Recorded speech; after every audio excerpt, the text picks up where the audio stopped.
संस्कृति, धर्म, विरासत, कला, राजनीति, नृत्य, अभिमान, देश दुनिया तथा अपराध और अपराधी सब पर नजर कर्म सिद्धि समाचार की।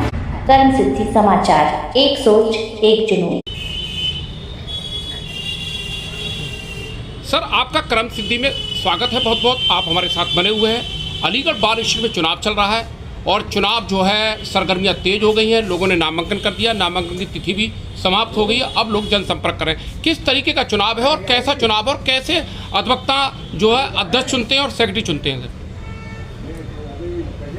हमारी अलीगढ़ बार एसोसिएशन का ये चुनाव हो रहा है जो 18 फरवरी को इसमें मतदान होगा। उसमें जो अध्यक्ष और सेक्रेटरी और उपाध्यक्ष, एक कोषाध्यक्ष और जॉइंट सेक्रेटरी इसमें चुने जाते हैं। इसके अलावा कार्यकारिणी सदस्य भी होते हैं जो जूनियर और सीनियर होती है कार्यकारिणी। इसमें हम लोग जो चुनाव करेंगे वो यहाँ की जो जनता है, हमारे एडवोकेट्स, वो ऐसे अध्यक्ष और सेक्रेटरी चाहते हैं जो हमारी बार में आकर के हमारे वकीलों के हित में काम करें। उनके लिए अगर कोई आधी रात को भी ज़रूरत है अधिवक्ता की, उनके लिए काम करें। प्लस हमारे जो जूनियर अधिवक्ता हैं उनके लिए सबसे बड़ी समस्या इस टाइम ज्वलंत जो समस्या है वो चैम्बरों की है। तो अब की बार जो चुनाव हो रहा है उसमें अध्यक्ष और सेक्रेटरी से जनता यही उम्मीद लगाई बैठी है कि वो नए अधिवक्ता हैं उनके लिए चैम्बरों की व्यवस्था करेंगे वो। और हमारी जो बहुत वयोवृद्ध सीनियर्स एडवोकेट्स हैं उनके लिए भी वो कुछ पेंशन की ऐसी योजनाएं हैं वो लेके आएँ और ज़्यादा से ज़्यादा हमारे अधिवक्ता हितों में वो काम करें और हमारे अधिवक्ताओं की कोई भी समस्या है और उसे तत्काल वो अपने संज्ञान में लेकर के उसका समाधान करें।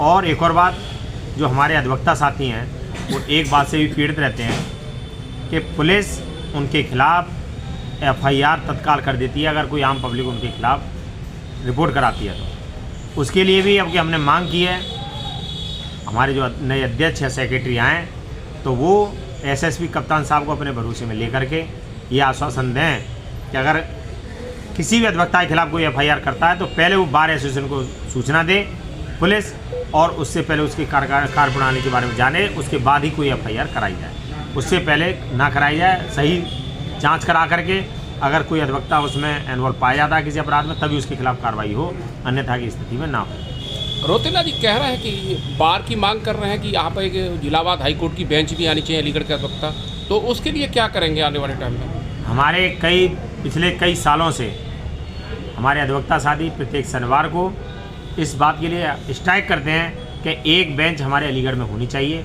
पश्चिमी उत्तर प्रदेश में होनी चाहिए, क्योंकि जो वादकारी हैं वो हाई कोर्ट इलाहाबाद जाते हैं जो बहुत लंबा रूट पड़ता है, उनका बहुत खर्चा हो जाता है आने जाने में, और बहुत सारे वाद वहाँ आज भी लंबित हैं क्योंकि वो एक वहाँ पे बेंच है जहाँ की सारी केस वहाँ जाते हैं तो वो निपटारा नहीं हो पा रहा है। इसीलिए समय की और वादकारियों की मांग है और हम अधिवक्ताओं की भी ये मांग है कि एक बेंच यहाँ पर होनी चाहिए जिससे कि वो भविष्य में यहाँ के जो केसेज हैं वो जल्दी से जल्दी निपटें और लोगों को सुलभ और सस्ता न्याय मिल सके।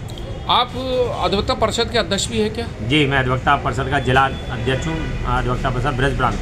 अच्छा, उन युवाओं के लिए क्या संदेश देना चाहते हैं इस चुनाव में कि वो कैसा प्रत्याशी चुने, उनके लिए क्या संदेश देना चाहते हैं? मैं अपने युवा साथियों से यही गुजारिश करूँगा कि वो जो प्रत्याशी हैं वो पहले अच्छे से समझें, उनके बारे में सोचें और वो उनकी हर शर्तों के अकॉर्डिंग खरा उतरें, उन्हीं को अपना मतदान करें और हमारी बार में एक अच्छे पदाधिकारियों को लेके आएँ जिससे कि हमारे अधिवक्ताओं का, हमारी बार का भला हो सके और हम दिन प्रतिदिन तरक्की कर सकें। चलिए रोतेला जी, बहुत बहुत स्वागत, हमारे साथ बने रहे थे आप, बहुत बहुत स्वागत आपका। धन्यवाद।